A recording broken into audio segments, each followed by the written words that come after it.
രതി sir, ഇപ്പോ ഈ മയക്കുമരുന്ന് കേസിൽ അറസ്റ്റിലായിട്ടുള്ള ഈ ആളുകളെ തനിക്ക് അറിയാം. പക്ഷെ തന്റെ സോഷ്യൽ മീഡിയ കോർഡിനേറ്റർ ഒന്നും അല്ല ഇവര് എന്ന് ഇപ്പൊ വാർത്താ സമ്മേളനത്തിന് നമ്മുടെ മുഖ്യമന്ത്രി പറഞ്ഞിരിക്കുകയാണ്. ഈ നവകേരള ബസ് യാത്രയിൽ തനിക്ക് അവർക്ക് അടി കിട്ടിയപ്പോ ആ ഒരു പരിചയമാണ് തനിക്കുള്ളത്. അപ്പോ ഇതിലിപ്പോ മുഖ്യമന്ത്രിയുടെ ഭാഗത്തൊരു ന്യായമില്ലേ, കാര്യമില്ല? ആ ഒരു അടിയില് പിടി കേസിലല്ലേ ഇവരെ അറിയാവുന്നത്. മുഖ്യമന്ത്രിയുടെ ഭാഗത്ത് ഒരു ന്യായമുണ്ട് എന്ന് നമുക്ക് തോന്നും, ഇതിന്റെ കാരണങ്ങൾ പുറത്തേക്ക് വരുന്നത് വരെ. പിന്നെ മുഖ്യമന്ത്രി ഇങ്ങനെ ഒരു കള്ളം പറഞ്ഞതിൽ എനിക്ക് അത്ഭുതമില്ല. കാരണം എന്തെങ്കിലും സത്യം പറഞ്ഞാൽ മാത്രമേ ഞാൻ അത്ഭുതപ്പെടുള്ളായിരുന്നു. കാരണം പുള്ളിക്ക് ശീലമില്ലാത്തൊരു കാര്യമാണ് വെറുതെ സത്യമൊക്കെ പറഞ്ഞ എന്തെങ്കിലും അപകടം പറ്റരുത്. അപ്പൊ ഇതിൽ ഉള്ള പ്രധാനപ്പെട്ട കാരണം എന്ന് പറഞ്ഞാൽ പുള്ളി പറയുന്നത് ഏറ്റവും ആദ്യത്തെ കാര്യം PA അബ്ദുൾ സലാം എന്ന് പറയുന്ന ഒരാളാണ്. പുള്ളി നമ്മുടെ പ്രിയപ്പെട്ട മറ്റേ അനസ് പെരുമ്പാവൂരിന്റെ സുഹൃത്താണ്. അനസ് പെരുമ്പാവൂർ എന്ന് പറഞ്ഞൊരു ഗുണ്ടാ നേതാവായി അറിയപ്പെടുന്ന ഒരാളാണ്. അപ്പൊ അദ്ദേഹത്തിന് അനുചരനായിട്ട് അറിയപ്പെടുന്ന ഒരാളാണ്. അപ്പൊ അദ്ദേഹത്തെ കുറിച്ച് പുള്ളി മിണ്ടിയിട്ടില്ല. അദ്ദേഹത്തെ എങ്ങനെ പരിചയം എന്നുള്ളത് പുള്ളി പറഞ്ഞിട്ടില്ല. പുള്ളി അത് നൈസായിട്ട് സ്കിപ്പ് ചെയ്തു. നമ്മുടെ മാധ്യമ പ്രവർത്തകരെ ചോദിച്ചിട്ടുമില്ല. അത് പോട്ടെ. ഇനി പുള്ളി പറഞ്ഞ കാര്യത്തിലേക്ക് വന്നാൽ KH മുഹമ്മദ് ഹുസൈൻ അല്ലെങ്കിൽ ഹുസൈൻ മുസാഫിർ എന്ന് ഫേസ്ബുക്കിലൊക്കെ അറിയപ്പെടുന്ന ഒരാളെയാണ് പുള്ളിക്ക് അറിയാം എന്ന് പറഞ്ഞത്. അറിയാം എന്ന് പറയുക മാത്രമല്ല കേട്ടാ, പുള്ളി വളരെ ഭയഭക്തി പുരസരം അദ്ദേഹം എന്നാണ് അവരെ വിളിക്കുന്നത്. ഏത് മയക്കുമരുന്നിലൊക്കെ പെട്ടെങ്കിലും 139.29 ഗ്രാം MDMA മാത്രമേ അവരുടെ കൈവശം ഉണ്ടായിരുന്നുള്ളൂ. ആ കൈവശം ഉണ്ടായിരുന്ന മയക്കുമരുന്നിന് എത്ര രൂപ വില വരുമെന്ന് അറിയാമെങ്കില് 7 ലക്ഷം രൂപ വരും. മനസ്സിലായ? അപ്പൊ ശരിക്കും പറഞ്ഞാൽ അവരുടെ കയ്യിൽ അതിനേക്കാൾ 5 ഇരട്ടി മയക്കുമരുന്ന് ഉണ്ടായിരുന്നു. എന്ന് പറഞ്ഞാൽ 1/2 കിലോ മയക്കുമരുന്നുമായിട്ടാണ് ഒരു യാത്ര തുടങ്ങിയതെന്നാണ് പോലീസ് പറയുന്നത്. അപ്പൊ ഓരോ ജില്ലകളിൽ സപ്ലൈ ചെയ്ത് വന്നപ്പോഴാണ് ബാലൻസ് ഇത്രയും വന്നത്. അപ്പൊ ശരിക്കും പറഞ്ഞ ഒരു 10-40 ലക്ഷം രൂപയുടെ മയക്കുമരുന്ന് ഇവരുടെ ഉണ്ടായിരുന്നു. എന്ന് പറഞ്ഞാൽ ഇവർ സമ്പന്നരാണ്. മനസ്സിലായി? മയക്കുമരുന്നുകൾ കൊണ്ട്. അപ്പൊ കൂടാതെ മുഖ്യമന്ത്രിയുമായിട്ടുള്ള സൗഹൃദങ്ങളിലും ഇവർ സമ്പന്നരാണ്. കാരണം നമുക്കൊന്നും മുഖ്യമന്ത്രിയുടെ സൗഹൃദമില്ലല്ലോ.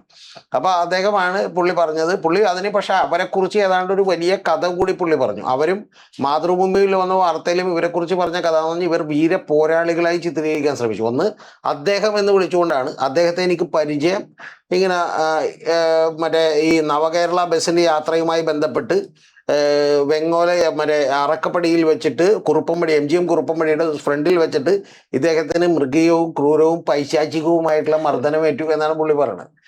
അപ്പൊ മർദ്ദനമേറ്റു. അതിനുശേഷം ഇദ്ദേഹം കുറെ നാൾ ചികിത്സയിലായിരുന്നു. ആ ചികിത്സയ്ക്ക് ശേഷം ശരിക്കും പറഞ്ഞിട്ടുണ്ടെങ്കിൽ ഇദ്ദേഹം ഉഴിച്ചിലും തിരുമലും ഒക്കെ കഴിഞ്ഞ് തിരിച്ചെത്തി.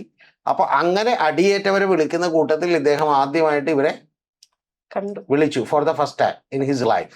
അപ്പൊ അങ്ങനെ വിളിച്ചിട്ട് എന്ത് ചെയ്തു? എല്ലാവരും ആശ്വസിപ്പിക്കുന്ന പോലെ ആശ്വസിപ്പിച്ചു. പിന്നെ അദ്ദേഹം പറയുന്നുണ്ട്, എല്ലാവരോടും പറയുന്ന പോലെ വീട്ടിലെപ്പോഴെങ്കിലും വരാമെന്ന് പറഞ്ഞു. അപ്പൊ അത് പറ്റുന്നിടത്തൊക്കെ ചെല്ലും, പറ്റാവുന്നിടത്ത് ചെല്ലൂല. പക്ഷെ പറയുമ്പോൾ അങ്ങനെയൊക്കെ പറയുമല്ലോ എന്നാണ് പുള്ളി പറയുന്നത്. അപ്പൊ അതൊക്കെ അത് കഴിഞ്ഞിട്ട് പുള്ളി വെങ്ങോലെ പഞ്ചായത്തിലൊരു പരിപാടിക്ക് ചെന്നപ്പോൾ അവിടുത്തെ MLAയും ആളുകളും ഒക്കെ കൂടി പുള്ളി നേരെ ഇവരുടെ വീട്ടിൽ ചെന്നു. അങ്ങനെയാണ് പുള്ളിനെ ആദ്യമായിട്ട് കാണുന്നത്. ശ്രദ്ധിക്കണേ, ഫസ്റ്റ് ടൈം മീറ്റിംഗ് അങ്ങനെയാണ് പുള്ളിയായിട്ട് പരിചയം. പിന്നെ ഒരു 4-5 തവണ പുള്ളി വന്നപ്പോൾ ഒരു അടികൊണ്ട ഒരാൾ എന്നുള്ള നിലക്ക്, അടികൊണ്ട പിള്ളേർ എന്നുള്ള നിലക്ക് അവരെ നമ്മൾ ചേർത്ത് നിർത്തണ്ടേ, അങ്ങനെ ചേർത്ത് നിർത്തി. അങ്ങനെ പുള്ളി പറഞ്ഞത് പുള്ളിയും മഹാനായി. അത് MDMA പ്രതിയും മഹാനായി, പുള്ളിയും മഹാനായി. ആര്? സതീശനും മഹാനായി. കാരണം അങ്ങനെ അടികൊണ്ട പിള്ളേരോട് അപ്പൊ പറയില്ലെങ്കിൽ പോലും കരുണ കാണിക്കുന്ന ദയാലുവായിട്ടുള്ള ഒരു രാഷ്ട്രീയ നേതാവുന്നാണ്. ഇത് പറഞ്ഞത് മാത്രം ഓർമ്മയുള്ളൂ. അരമണിക്കൂർ പത്രസമ്മേളനം, 1 മണിക്കൂർ പത്രസമ്മേളനം കഴിഞ്ഞ് പുറത്തേക്ക് കിടങ്ങി 15 മിനിറ്റ് കഴിഞ്ഞപ്പോൾ തന്നെ ഇത് ആരാണ് ഈ മുഖ്യമന്ത്രിയുടെ ഉപദേഷ്ടാവെന്ന് ഞാൻ വിചാരിക്കും. ഞാൻ പറയണത് ഈ മറ്റേ റോയിച്ചായനൊക്കെ അവിടെ ഇരിക്കുന്നുണ്ട്, മറ്റേ മാധ്യമ ഉപദേഷ്ടാവായിട്ട്. റോയിച്ചായ കുറച്ചുകൂടി നല്ല കുറച്ച് പിള്ളേരെ എടുത്ത് വെക്ക്, ഇല്ലെങ്കിൽ ഞാൻ വരാം. എന്താണ് ഇവർ പറയണത്? ഇവന്റെ ഫേസ്ബുക്ക് പുള്ളി ആദ്യം തന്നെ സെർച്ച് ചെയ്യേണ്ടേ ആകില്ല. ഇവന്റെ ഫേസ്ബുക്ക് സെർച്ച് ചെയ്തിട്ടില്ല. ഇപ്പൊ പുള്ളി പറയുന്നത് ഇനി അടുത്തത് ഇതിന്റെ പ്രധാനപ്പെട്ട കാര്യം വന്നിട്ട് ഞാൻ ബാക്കിയുള്ള കാര്യത്തിലേക്ക് വരാം. ഈ നവകേരള സദസ് നടന്നത് 2023, ശ്രദ്ധിച്ചേക്കണേ, നവംബർ 18 മുതൽ ഡിസംബർ 23 വരെയുള്ള 1 മാസം ഏതാണ്ട് ടൈം പീരീഡിലാണ് കേട്ടോ ഈ നവകേരള സദസ്സിന്റെ ബസ് യാത്ര നടക്കുന്നത്. അതിനൊരു ടൈം ഉണ്ടല്ലോ. അപ്പൊ അത് അന്നുകൊണ്ട് അടിയിലാണ് പുള്ളി പരിചയപ്പെട്ടത്. അത് നിങ്ങൾ മറന്നു പോരുത്. എറണാകുളത്ത് നടക്കുന്നത് ഡിസംബർ 7 മുതൽ 10 വരെയാണ്. അപ്പോൾ ഏതാണ്ട് ഒരു 7-ാം തീയതി 10-ാം തീയതി കൊടക്കാണ് അവിടെ അടികൊണ്ടേക്കണത്. അപ്പൊ പുള്ളിയുടെ പരിചയം 2023 ഡിസംബർ 7-ാം തീയതിക്കും 10-ാം തീയതിക്കും ശേഷമാണ്. ഏറ്റവും കുറഞ്ഞ പക്ഷേ 7-ാം തീയതിക്ക് ശേഷമാണല്ലോ. ഇനി നമുക്ക് പുള്ളിയുടെ ഫേസ്ബുക്കിലേക്ക് ക്യാമറ പാൻ ചെയ്യട്ടെ. Okay okay. മറ്റേ ക്യാമറ പാൻ ചെയ്യുമ്പോൾ കാണുന്നതെന്ന് വെച്ചാൽ ഫേസ്ബുക്കിൽ പുള്ളിയുടെ 2 ഫോട്ടോകൾ, 26 ചിത്രങ്ങൾ പുള്ളി ആക്കിയിട്ടുണ്ട് സതീശനായിട്ടുള്ള, 4 റീലുകൾ ഇട്ടിട്ടുണ്ട്. മുഖ്യമന്ത്രിയുടെ പിറന്നാളിനെ ആഘോഷിക്കുന്ന ദൃശ്യങ്ങളൊക്കെ ഇട്ടിട്ടുണ്ട്. ആ ദൃശ്യത്തിന്റെ തുടക്കം എന്ന് പറയുന്നത് 2021 സെപ്റ്റംബർ 4. അപ്പൊ 2021 സെപ്റ്റംബർ 4 മുതലേ പരിചയമുണ്ട്. അല്ലെങ്കിൽ ഒന്ന് 2021 സെപ്റ്റംബർ 4 മുതലേ പരിചയമുണ്ട്, അല്ലെങ്കിൽ നവകേരള ബസ് യാത്ര, നവകേരള ബസ് യാത്ര 2020 നടന്നിട്ടുണ്ടാവും. ഇല്ല സർ, മനസ്സിലായ? ഇനി അടുത്തത് മറ്റേ ഏറ്റവും വലിയ തമാശ എന്താന്ന് വെച്ചാൽ ഇതൊക്കെ കഴിഞ്ഞല്ലോ. ഇനി പുള്ളിയുടെ അടുത്തത് അടിയേറ്റതിന്റെ ഒരു ദൃശ്യവും എവിടെയും അവൈലബിൾ അല്ല. ഈ നവകേരള യാത്ര നടക്കുമ്പോൾ അടിയേറ്റ എല്ലാ സ്ഥലത്തും തന്നെ മാധ്യമങ്ങൾ കവർ ചെയ്തിട്ടുണ്ട്. ഇനി പോട്ടെ, ഇങ്ങനെ കവർ ചെയ്തില്ലെങ്കിൽ പോലും പുള്ളി ഒരടി കൊണ്ട ദൃശ്യമോ അല്ലെങ്കിൽ പുള്ളി മറ്റേ കയ്യിൽ പ്ലാസ്റ്റർ ഇട്ട് നിൽക്കുന്നതോ കൈയൊഴി നിൽക്കുന്നതോ എന്തെങ്കിലും ആയിട്ടുള്ള ദൃശ്യങ്ങൾ പുറത്തേക്ക് ഇടൂല. അങ്ങനെ ഒരു ദൃശ്യമില്ല. തൊട്ടടുത്ത ദിവസങ്ങളിൽ വേറെ പരിപാടി പങ്കെടുത്തിട്ടുണ്ട്.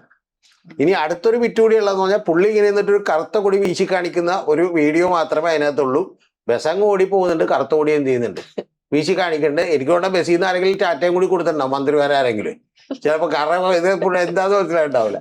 അപ്പൊ സത്യം പറഞ്ഞിട്ടുണ്ടെങ്കിൽ അങ്ങേയറ്റം ഇത് തകർന്ന് തരിപ്പണമായിട്ടിരിക്കുകയാണ്. ഒന്ന് ആലോചിച്ച് നോക്കിയേ. എന്റെ പൊന്നു മുഖ്യമന്ത്രി, താങ്കൾ ഈ പറഞ്ഞ പോലെ നുണ പറയാൻ വേണ്ടി ശ്രമിക്കുമ്പോൾ ആ ഓഫീസിൽ 10-40 പേര് വെറുതെ അവിടെ ഉറക്കം തൂങ്ങി പഴവും കഴിച്ച് ഫുഡും അടിച്ചിരിക്കുന്നുണ്ട്. അവരോട് പണിയെടുക്കാൻ പറ. എന്നിട്ട് ഇവന്റെ ഫേസ്ബുക്ക് കുത്താൻ തപ്പിയിട്ട് പുള്ളി പറഞ്ഞാൽ മതി 2021 എനിക്ക് പരിചയം എന്ന് പറഞ്ഞാൽ. ഇനി ഇവന്റെ ഫേസ്ബുക്ക് പോസ്റ്റ് ഉണ്ട്, അതെന്താണെന്നറിയാമോ? കഴിഞ്ഞ 5 കൊല്ലവും പ്രതിപക്ഷ നേതാവിന്റെ സോഷ്യൽ മീഡിയ മാനേജറായി വർക്ക് ചെയ്യാൻ കഴിഞ്ഞതിൽ എനിക്ക് കടുത്ത ചാരിതാർത്ഥ്യമുണ്ട്, നന്ദിയുണ്ട്, സ്നേഹമുണ്ട്. എന്റെ ആഗ്രഹങ്ങൾ നടത്തി തന്ന നേതാവാണ്. അതും പോട്ടെ, അടുത്തത് പുള്ളിയുടെ അടുത്തൊരു അടിയാണ്ട്. അത് ഇത്തിരി കടന്ന അടിയായിപ്പോയി. ഞാൻ പറഞ്ഞ ഇതിൽ ഏറ്റവും വലിയ തലക്കടി എനിക്ക് ഏറ്റത് അത് കേട്ടപ്പോഴാണ്. അതിൽ പുള്ളി പറയണെന്ന് വെച്ചാൽ പുള്ളിക്കൊരു സോഷ്യൽ മീഡിയ ടീമേ ഇല്ലെന്ന്. അത് മുഖ്യമന്ത്രി അത് പറഞ്ഞു. അതിന്റെ വിശദാംശങ്ങളിലേക്കൊന്നും ഞാൻ പോകുന്നില്ലടാ. കാരണം അതിന്റെ വിശദാംശങ്ങളൊക്കെ എനിക്കറിയാം. ഞാൻ പക്ഷെ ആ വിശദാംശങ്ങളിലേക്ക് പോയാൽ എനിക്കറിയാവുന്ന സമയത്ത് പോലും എനിക്ക് അങ്ങനെ ഉണ്ടായിരുന്നില്ല. ഇല്ലില്ല, പുള്ളിക്ക് വേണ്ടി ഒരു PR ടീമും ഇല്ല. പുള്ളി അങ്ങനെയുള്ള ഗാന്ധിജിയെ പോലെ പുള്ളി ആരൊന്നും വിശ്വസിക്കുന്നില്ല. മനസ്സിലായ? ഫേക്ക് മറ്റേ പുള്ളിക്ക് വേണ്ടി ആരെങ്കിലും പ്രൊമോഷൻ നടത്തണമെന്നൊന്നും വിശ്വസിക്കുന്നില്ല. പുള്ളി ജനങ്ങൾ അങ്ങനെ തന്നെ ഏറ്റെടുക്കും. പുള്ളി യാതൊരു വിധത്തിലുള്ള PR ടീമും വിട്ടിട്ടില്ല. പുള്ളിയുടെ ചീഫ് പൊളിറ്റിക്കൽ സ്ട്രാറ്റജിസ്റ്റ് സി ദാവീദായിരുന്നു. പിന്നെ ഈ എറണാകുളത്തൊക്കെ 10-20 പേരുണ്ട് കേട്ടാ. എറണാകുളത്ത് തന്നെ ഒരു 10-20 പേര് ഉണ്ട്. പക്ഷെ പുള്ളി വേണമെങ്കിൽ അവരെ എന്ത് ചെയ്യാം, ടീം UDF എന്നോ ടീം VD എന്നോ എന്തൊക്കെ വിളിക്കാം. അല്ലാതെ സോഷ്യൽ മീഡിയ ടീമിൽ പുള്ളി വിളിക്കുന്നില്ലെങ്കിൽ നമുക്കൊന്നും ചെയ്യാൻ പറ്റില്ല. പിന്നെ ഇത് മറ്റേ ഒഫീഷ്യലി റെക്കോർഡ് പ്രകാരം മറ്റേ സാലറി ഒന്നും കൊടുക്കുന്നില്ലല്ലോ. അതുകൊണ്ട് കൃത്യമായിട്ട് ചെയ്യാൻ പറ്റില്ല. സാലറി കൊടുക്കേണ്ട ആവശ്യമില്ല, കാരണം ഇവർക്ക് ഇതിൽ നിന്നുള്ള വരുമാനമുണ്ട്. ഇനി ഇതൊക്കെ പോട്ടെ, ഇപ്പൊ ഏറ്റവും ഒടുവിൽ വന്നേക്കണ എന്താണെന്നറിയാമോ? 2025 അതെനിക്കറിയാവുന്ന സംഭവമാണ്. കോഴിക്കോട് വെച്ച് പുള്ളിയുടെ ഇഫ്താർ പാർട്ടി നടത്തി. ഞാൻ ആ സമയത്തൊക്കെ കോഴിക്കോട് ഉണ്ട് ശരിക്കും. അപ്പൊ ഇഫ്താർ പാർട്ടി നടത്തുമ്പോൾ സതീശന്റെ ഇഫ്താർ പാർട്ടിയിലേക്ക് നമുക്കറിയുന്ന നിരവധി ആളുകൾക്ക് ക്ഷണം ഉണ്ടായിരുന്നു. ക്ഷണിച്ചിട്ട് ചെന്ന ആളുകളുണ്ട്. പക്ഷെ ഈ മലബാറിൽ നിന്നുള്ള നേതാക്കളാണ് അതിൽ പങ്കെടുത്തത്. പിന്നെ രണ്ടാമത് എടുത്തത് തിരുവനന്തപുരത്തുമാണ്. പക്ഷെ അതിന്റെ പുറത്തുനിന്ന് ഒരു നേതാവ് പോലും ഉണ്ടായില്ല. പുറത്തുനിന്ന് ആകെ 2 പേരുണ്ടായിട്ടുള്ളൂ. അതായത് എറണാകുളത്തും പോലെയുള്ള തൃശ്ശൂർ പോലുള്ള സ്ഥലങ്ങളിൽ നിന്ന് 2 പേരുണ്ടായിട്ടുള്ളൂ. അതൊന്ന് VD സതീശൻ, രണ്ടാമത്തത് ഈ ഹുസൈൻ മുസാഫിർ. അപ്പൊ അവരുടെ പരിചയം എത്ര ഉണ്ടായിരിക്കണല്ലേ?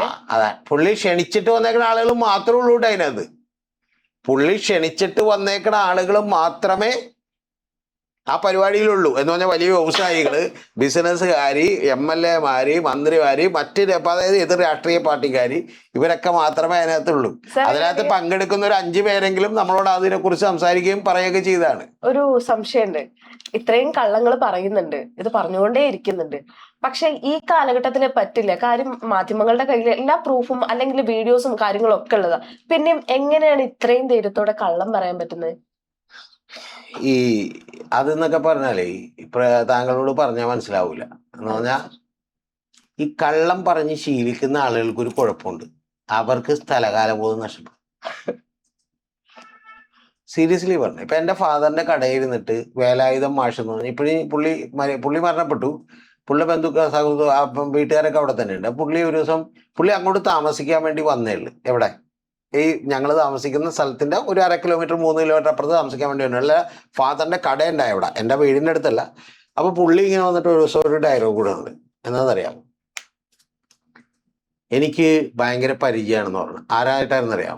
മരിച്ചുപോയ CPM നേതാവാണ് TK രാമകൃഷ്ണൻ. എരൂരുള്ള നേതാവാണ്, മന്ത്രിയായിരുന്നു, വലിയ നേതാവായിരുന്നു. EK നായനാര് മന്ത്രിയായിരിക്കുമ്പോൾ വിദേശത്ത് പോകുമ്പോൾ പുള്ളിക്കാണ് ചാർജ് കൊടുത്തുകൊണ്ടിരുന്നത്.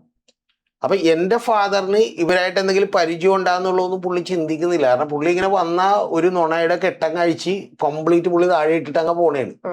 അപ്പൊ ഒരു ദിവസം പുള്ളി വന്നിരിക്കുമ്പോൾ പുള്ളി പറയാണ്, ഈ TKയുടെ പെങ്ങളുടെ വീട് ഇവിടെ അടുത്താണ്, എനിക്കറിയാവരെല്ലാവരും, ഞാൻ ആ മക്കളെയൊക്കെ എടുത്തു വളർത്തിയതാണ്, ഇതാണ് അവൻ ഇന്നും എന്റെ മുമ്പിൽ ഇരിക്കില്ല എന്നൊക്കെ പറഞ്ഞു. ഈ പെങ്ങളുടെ മകൻ എന്നൊക്കെ പറഞ്ഞാൽ എന്നേക്കാൾ മൂത്താണ് താങ്കൾ അറിയേണ്ടത്. മനസ്സിലായി? അത്രയും പ്രായമുള്ള ആളുകളാണ്. ഒരാള് ഡോക്ടറാണ്, ഒരാൾ ഇതാണ്, അങ്ങനെ പല ആളുകളാണ്. അതുപോലെ പിന്നെ TKയുടെ മക്കളെ കുറിച്ച്, അവൻ എഞ്ചിനീയറാണ്, അവൻ ഇങ്ങനെ കൊച്ചിൻ റിഫൈനറീസ് ലിമിറ്റഡിൽ വർക്ക് ചെയ്യാണ്. അവനൊക്കെ ഞാൻ അവനെ തല്ലിയിട്ടുണ്ട് എന്നൊക്കെ പറഞ്ഞ് കഥയൊക്കെ പറയണം. അപ്പൊ ഈ കഥയെല്ലാം പറഞ്ഞ് എന്റെ കടയിലിരുന്ന് പറയുമ്പോൾ ഇയാൾ നല്ല പ്രായമുള്ള ആളാണ്. അതുകൊണ്ട് അല്ലെങ്കിൽ അച്ഛൻ ചീത്തമൊക്കെ പറയണതാണ്. അപ്പൊ ഇതെല്ലാം പറഞ്ഞു കഴിയുമ്പോ ഒരാളും കൂടി അവിടെ കേട്ടോണ്ടിരിക്കുന്നുണ്ട്, ഒരു ദിലീപ്. പുള്ളി നേരെ കടയിൽ നിന്ന് ഇറങ്ങി നേരെ അങ്ങ് പോയി. ചേട്ടാ ഞാൻ പോയിട്ട് വരാട്ടാന്ന് പറഞ്ഞ് എന്ത് ചെയ്ത് എന്റെ അച്ഛനോട് പറഞ്ഞിട്ട് അങ്ങോട്ട് പോയി. ഇയാളൊരു 40 മിനിറ്റ് ഈ കഥ പറഞ്ഞിട്ടുണ്ടാവും. ഈ തൊള്ളുകൾ മൊത്തം ഇവരുടെ ഫാമിലി ആയിട്ടുള്ള ബന്ധം, ഭയങ്കര സൗഹൃദം, ഇത് അത് എന്നൊക്കെ പറഞ്ഞ് ഞാൻ ചെന്നിട്ടുണ്ടെങ്കിൽ TK എന്നെ വീട്ടിൽ താമസിക്കാൻ നിർബന്ധിക്കുമായിരുന്നു, എവിടെ മന്ത്രിയായിരുന്നപ്പോ എന്നൊക്കെ പറഞ്ഞ് ഇല്ലാത്തതോടെ മുഴുവൻ പറയണേ. വന്ന് പരിചയപ്പെട്ട് 2 ദിവസമേ ഉള്ളേ. ഒരു മാഷാണ് സ്കൂളിലല്ല. പോയപ്പോ എന്റെ അച്ഛൻ പറയണേ, അപ്പൊ പോയതാരാന്ന് മാഷ് മനസ്സിലായ? ഇല്ലെന്ന് പറഞ്ഞു. ഈ മറ്റേ പെങ്ങളുടെ മകന്റെ കഥകൾ പറഞ്ഞില്ലേ, ആരുടെ? അല്ല, TKയുടെ മറ്റേ പെങ്ങളുടെ മക്കളുടെ 3 പേരുടെ കഥ പറഞ്ഞതില് മറ്റേ ഒരാളുടെ പേര് പറഞ്ഞില്ലെന്ന് പറഞ്ഞു. പേര് ഞാനിപ്പോ പറഞ്ഞു പോയതിന്, അതൊന്നും കുഴപ്പമില്ല. ആ പേരില്ലേ, ആ പുള്ളിയാണ് പോയത്. അതായത് എന്നെ കണ്ട അവരിയ്ക്കില്ല നിക്കില്ല എന്നൊക്കെ പറഞ്ഞ പുള്ളി ഇപ്പുറത്ത് ഇരിക്കണേണ്. മനസ്സിലായ?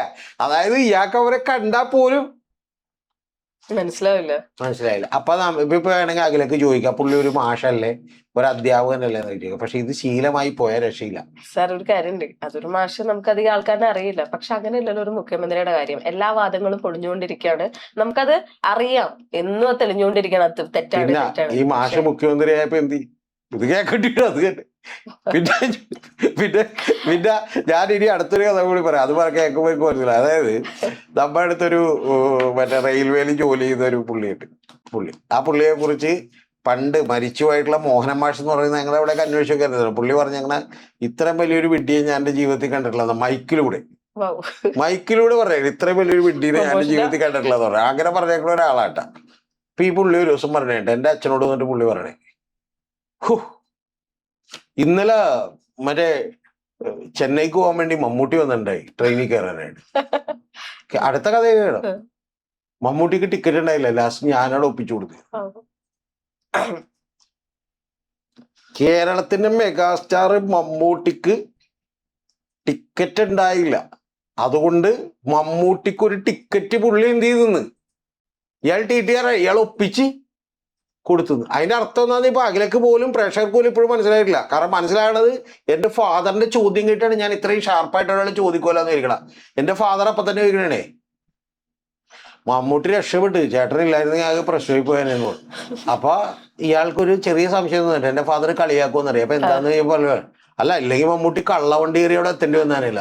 ശരിയാണല്ലോ, മമ്മൂട്ടി അപ്പൊ കള്ളവണ്ടി കയറാൻ വന്നാ, ടിക്കറ്റ് ഇല്ലാതെ മമ്മൂട്ടിയെ പോലെ ആള് എന്ത് ചെയ്തു? ഒന്ന് ആലോചിച്ച് നോക്ക്. മറ്റേ 2nd ക്ലാസ്സിൽ പിടിച്ച് കള്ളവണ്ടി കയറിയിട്ട് എന്ത് ചെയ്തു? ടിക്കറ്റ് മറ്റേ TTR ഇപ്പുറത്തേക്കും പിന്നെ അപ്പുറത്തേക്കും ഒളിച്ചിട്ട് എന്ത് ചെയ്യോ? എന്താണ് അഖിൽ ഈ പറയണത്? അഖിലേക്ക് തോന്നുന്നുണ്ട മമ്മൂട്ടിയെ പോലെ ആള് കള്ളവണ്ടി കയറാനായിട്ട് എന്ത് ചെയ്യും? ടിക്കറ്റ് ഇല്ല, എന്നിട്ട് പുള്ളി ട്രെയിനിൽ കയറിയിട്ട് ആൾ ടിക്കറ്റ് ഇല്ലെന്ന് ഇയാൾ അറിയടാ. അപ്പൊ ഇയാള് കള്ളവണ്ടി കയറിയ കോൺഫിഡന്റ് ആയിട്ട്. അപ്പൊ ഇത് പറഞ്ഞിട്ട് പുള്ളിക്ക് എന്നിട്ടും അത് മനസ്സിലാക്കാനുള്ള ബോധം പോലും പുള്ളിക്കല്ലേ. പുള്ളി അപ്പൊ പറയണേ, ശരിയാണ്ട, അല്ലെങ്കിൽ വലിയ ഫൈൻ വന്നാനെന്ന് മമ്മൂട്ടി. ഏത് കള്ളവണ്ടി കയറി ചെന്നൈക്ക് പോകണ മമ്മൂട്ടി എന്ത് ചെയ്താലേത്? എന്റെ പൊന്നാകില പണ്ടെങ്ങാനുമാണ് മമ്മൂട്ടി ഫ്ലൈറ്റ് മറ്റേ ട്രെയിനിലൊക്കെ ചെന്നൈക്ക് പോയിട്ടുണ്ടാവുള്ളൂ. ഫ്ലൈറ്റിലാണ് ഇപ്പൊ പോണല്ല, അല്ലാതെ മമ്മൂട്ടി ഒന്നും വന്നിട്ടില്ല. എന്നിട്ട് എന്റെ അച്ഛൻ പുള്ളീനോട് പറഞ്ഞേണ്ട ഈ കഥ ചേട്ടൻ വേറെ എവിടെയെങ്കിലും ഒക്കെ പറയുമ്പോൾ സൂക്ഷിക്കണോന്ന് പറഞ്ഞു. അപ്പൊ എന്താ വെച്ചാൽ അല്ലെ ഇത് മമ്മൂട്ടി ഒരിക്കലും അറിയാതെ ഇടപെടരുത്. മനസ്സിലായി? എന്നിട്ട് പുള്ളി പറഞ്ഞു അത് ശരിയാണ്, മമ്മൂട്ടി പറഞ്ഞ പുള്ളിക്ക് ഭയങ്കര ചീത്ത പറയാം, ഞാനിപ്പോ നിന്റെ അടുത്ത് ആയതുകൊണ്ട് രഹസ്യമായിട്ട് പറഞ്ഞത്. അതായത് ഈ കളിയാക്കല് പോലും പുള്ളിക്ക് മനസ്സിലാക്കാനുള്ള ബോധമില്ല. ഞാൻ ബൈക്കിലൂടെ വിളിച്ചു പറഞ്ഞു പണ്ടേരാടുന്നല്ലേ. അതാ പറയാ. അപ്പൊ ഞാൻ പറഞ്ഞത് ഈ പറയുന്ന സതീശനോട്, പ്രിയപ്പെട്ട സതീശൻ, അങ്ങ് ഞങ്ങളുടെ മുഖ്യമന്ത്രിയാണ്, എനിക്ക് പറയാനുള്ളത് എന്ന് പറഞ്ഞിട്ടുണ്ടെങ്കിൽ താങ്കൾ എന്ത് ചെയ്യൂ, എന്നെ അപ്പോയിന്റ് ചെയ്യൂ. വളരെ ചെറിയ ഇത് തന്നാൽ മതി. മണിക്കൂറിൽ 1 മണിക്കൂർ 2 മണിക്കൂർ പത്രസമ്മേളനം നടത്തുന്നതിന് മുമ്പ് ഇത് മുഴുവൻ ക്രോസ് ചെക്ക് ചെയ്ത് വെരിഫൈ ചെയ്തിട്ട് എന്ത് ചെയ്യും. മനസ്സിലായി? ഇപ്പൊ തന്നെ പുള്ളി 2021 മുതൽ അറിയാന്ന് പറഞ്ഞ പ്രശ്നം തീർന്നു. അത്രേ ഉള്ളൂ. പിന്നെ ഈ മണ്ടന്മാർക്ക് പറ്റുന്ന ഒരു അബദ്ധം നോക്കണേ. ഇതില് അടുത്തൊരു മണ്ടത്തിനും കൂടി ഉണ്ട്. OJ ജനീഷ് ഈ സംഭവം ഉണ്ടായപ്പോ തന്നെ ആകെ എന്ത് പറയണമെന്ന് അറിയാതെ, പുള്ളിയാണല്ലോ ഇപ്പൊ സംസ്ഥാന പ്രസിഡന്റ് യൂത്ത് കോൺഗ്രസിന്റെ. അപ്പൊ പുള്ളി ഉടനെ തന്നെ പറഞ്ഞു പുള്ളി യൂത്ത് കോൺഗ്രസ്സുകാരനല്ലെന്ന്. അപ്പൊ ആകെ പെട്ട്. കാരണം യൂത്ത് കോൺഗ്രസ് ആണെങ്കിൽ പിന്നെ അങ്ങനെയെങ്കിലും പരിചയമുണ്ടെന്ന് പറയും. യൂത്ത് കോൺഗ്രസ് അല്ലാത്ത ഒരു MDMA വിൽക്കുന്ന ഒരാളെ എങ്ങനെ പരിചയമുണ്ടെന്ന് മുഖ്യമന്ത്രി പറയും. പിന്നെ അടുത്ത പാചകം ഇത് ഇങ്ങനെ OJ ജനീഷ് പറയണത് 10-ാം തീയതി 11-ാം തീയതി 9-ാം തീയതി തന്നെ എറണാകുളം ജില്ലാ യൂത്ത് കോൺഗ്രസിന്റെ പ്രസിഡന്റ് പറഞ്ഞേ ഞങ്ങൾ അവരെ പുറത്താക്കി. ഇനി 11-ാം തീയതി OJ ജനീഷ് പറയണേ ശരിക്കും അത് ശരിക്കുള്ളൊരു കമ്മിറ്റി ആയിരുന്നില്ല, അതൊരു അനൗദ്യോഗിക കമ്മിറ്റി ആയിരുന്നു. അപ്പൊ ശരിക്കുള്ള കമ്മിറ്റിയുടെ പ്രസിഡന്റിനെ അല്ലാതെ എങ്ങനെയാ പുറത്താക്കണത്? ഇപ്പൊ ഇവിടെ നിന്ന് ഒരാളെ പുറത്താക്കണമെങ്കിൽ ഇവിടെ ജോലി ചെയ്യുന്ന ആളല്ലേ പുറത്താക്കാൻ പറ്റുള്ളൂ, അല്ലെ പുറത്ത് നിൽക്കുന്ന ആളെ പുറത്താക്കാൻ പറ്റുമോ? എന്തൊക്കെയോ ഇവര് എന്ത് ചെയ്യണേ. അല്ല അതാ പറഞ്ഞ ഇതിന്റെ ഒന്നും ആവശ്യമില്ല. ഇത് വളരെ ഞാൻ പറഞ്ഞ ഇപ്പൊ തന്നെ മുഖ്യമന്ത്രി പറഞ്ഞു എനിക്ക് പരിചയം ഉണ്ടായിരുന്നു, അപ്പൊ എനിക്ക് സൗഹൃദം ഉണ്ടായിരുന്നു, എനിക്ക് ഇങ്ങനെ ഒരു കാര്യം പുള്ളി ചെയ്യുന്നത് എനിക്ക് അറിയാൻ പാടില്ല. പുള്ളിക്ക് ഇനി വേറൊരു കാര്യം കൂടി പറയാം. പുള്ളിക്ക് പറയാൻ വലിയൊരു ന്യായവും കൂടി ഉണ്ടായി, അത് ഞാൻ പറഞ്ഞുതരാം. ഈ ഹിന്ദി മറ്റേ ഇംഗ്ലീഷോ ഹിന്ദിയിലോ മറ്റേ ബ്ലോഗ് ചെയ്യുന്ന ഒരു പുള്ളിക്കാരി ഉണ്ടായി. ആ പുള്ളിക്കാരി എന്ന് പറയുന്നത് മറ്റേ ഇവിടെ വന്ന് ടൂറിസം വകുപ്പിന്റെ ബ്ലോഗൊക്കെ ചെയ്തിട്ട് പോയായിരുന്നു പ്രൊമോഷന് വേണ്ടി. അന്ന് പുള്ളിക്കാരിയെ പിന്നീട് ചാര വനിതയാണെന്ന് കണ്ടെത്തി. അതായത് പാകിസ്ഥാൻ ഫണ്ടഡ് ആയിട്ടുള്ള ചാര വനിതയാണെന്ന് കണ്ടെത്തി. ആ കണ്ടെത്തിയപ്പോ മുഹമ്മദ് റിയാസിനെതിരെ ആളുകളൊക്കെ ആരോപണം ഉന്നയിച്ചപ്പോൾ VD സതീശൻ പറഞ്ഞു അതിലൊന്നും ഒരു അർത്ഥമില്ല, അത് മുഹമ്മദ് റിയാസിന് അറിയാൻ പാടില്ലാത്തൊരു കാര്യമാണ്, നിങ്ങൾ വെറുതെ അതിൽ അദ്ദേഹത്തെ കുറ്റപ്പെടുത്തരുത് എന്നുള്ളത് പറഞ്ഞു. ശരിക്കും ഇന്നലെ പുള്ളിക്ക് അത് പറയാ, ദേ ഒരാളെ നമുക്ക് ചുഴിഞ്ഞൊന്നും നോക്കാൻ പറ്റില്ല. എനിക്ക് യൂത്ത് കോൺഗ്രസ്സുകാരൻ ഒരു പാർട്ടിക്കാരൻ എന്നുള്ള ആയിരക്കണക്കിന് ആളുകൾ എനിക്ക് പരിചയമുണ്ട്. അപ്പൊ അതിൽ അദ്ദേഹത്തോട് കുറച്ചും കൂടി നമുക്കൊരു സൗഹൃദം തോന്നിയിരുന്നു. അപ്പൊ അതിൽ പല സമരങ്ങളിലൊക്കെ പങ്കെടുത്തിട്ടുണ്ട്. കൂടാതെ സോഷ്യൽ മീഡിയയിലൊക്കെ ഇടപെടുന്ന ഒരാളാണ്. എനിക്ക് അദ്ദേഹത്തെ അറിയാം. ഏതാണ്ട് ഒരു 2020 2021 മുതലാണ്, എനിക്ക് കൃത്യം ഡേറ്റ് അറിയില്ല, അന്ന് മുതൽ എനിക്കറിയാം. അപ്പൊ അദ്ദേഹം പലവണ വന്ന് കണ്ടിട്ടുണ്ട്, സംസാരിച്ചിട്ടുണ്ട്. അല്ലാതെ എനിക്ക് പിന്നെ ഇത്തരം ഒരു പണി കയ്യിലുണ്ടെന്ന് നമുക്ക് അറിയാൻ പാടില്ല. ഇത്തരം ഒരു പണി ഉണ്ടായതുകൊണ്ട് നമ്മൾ ഒരു കാരണവശാലും സംരക്ഷിക്കില്ല, മുഖം നോക്കാതെ ആരാണെങ്കിലും നടപടി എടുക്കും എന്ന് പറഞ്ഞിട്ട് പണ്ട് മുഹമ്മദ് റിയാസിന്റെ കാര്യത്തിൽ ഇങ്ങനെ ഒരു കാര്യം വന്നപ്പോൾ എന്ന് പറഞ്ഞാൽ മുഹമ്മദ് റിയാസ് മന്ത്രിയാണല്ലോ, മുഹമ്മദ് റിയാസ് അല്ല ഇവിടെയുള്ള ഉദ്യോഗസ്ഥന്മാര് പുറമെ അത് നോർത്ത് ഇന്ത്യയിലേക്കുള്ള ആളുകളിലേക്ക് കേരളത്തിന്റെ ടൂറിസം ഡെവലപ്പ് ചെയ്യുന്നതിന് വേണ്ടി അവർ ക്ഷണിച്ചിട്ട് ഒരു വനിത എത്തി. ആ വനിത എത്തിക്കഴിഞ്ഞ് പിന്നീടാണ് അവർ ചാര വനിതയാണെന്ന് തിരിച്ചറിയുന്നത്. അപ്പൊ ഞാൻ അന്ന് തന്നെ പറഞ്ഞതാണ് മുഹമ്മദ് റിയാസിന് അനുകൂലമായിട്ട് പറഞ്ഞാണ്, പ്രശ്നം തീർന്നു. പിന്നെ എന്ത് പറയും? അപ്പൊ ശരിക്കും പറഞ്ഞിട്ടുണ്ടെങ്കിൽ 2 കത്തി കൈ കൊടുത്തിട്ട് വീണ്ടും എന്നെ വെട്ടിക്കോന്ന് പറയണേ തുല്യമായിട്ട് ഒന്ന് ആലോചിക്കാം. മറ്റോ കത്തിയില്ലാതെ വന്നേക്കണേ. അപ്പൊ നിങ്ങളെ ഞാൻ ഉപദ്രവിക്കാൻ എന്ത് ചെയ്യുമെന്ന് ചോദിക്കുമ്പോ ഇന്ന് 2 കത്തിയും കൂടി ഇരിക്കട്ടെ എന്തിന് ഒരാവശ്യമുള്ള കാര്യമാണ് ഞാൻ വിചാരിക്കുന്നത്. എന്റെ അത്ഭുതം എന്ന് പറഞ്ഞാൽ പുള്ളിനെ കുറിച്ചല്ല, പുള്ളിയെ കൂടെ നിൽക്കുന്ന ആളുകളെ കുറിച്ച്. 10, 35, 40 സ്റ്റാഫ് ഉണ്ടെന്നേ. ആരാ? രത്തൻ കേൽക്കർ IAS കാരൻ മുതല് നമ്മുടെ ചാനൽ ചർച്ചകളിലെ ഗർജിക്കുന്ന സിംഹമായിരുന്ന റോഹിത് വരെ അതിനകത്തുണ്ട്. എന്നിട്ടാണ് ഈ ദുരന്തമായിട്ട് എന്ത് ചെയ്യുന്നത്, ഓരോ പത്രസമ്മേളനവും അവസാനിക്കുന്നത്. ഈ ശരിക്കും പറഞ്ഞാൽ ഇന്നലെ മുതൽ കിടക്കുന്ന ഒരു പ്രചരണമുണ്ട്. കാരണം പുള്ളിയുടെ പത്രസമ്മേളനം കഴിഞ്ഞ അപ്പൊ തന്നെ ഫാക്ട് ചെക്ക് ഫാക്ടറി തുടങ്ങുമെന്ന്. കാരണം ഇത് മുഴുവൻ ഫാക്ട് ചെക്ക് വല്ല ആവശ്യമുള്ള കാര്യം എല്ലാ വാദങ്ങളും പൊളിയാണല്ലോ.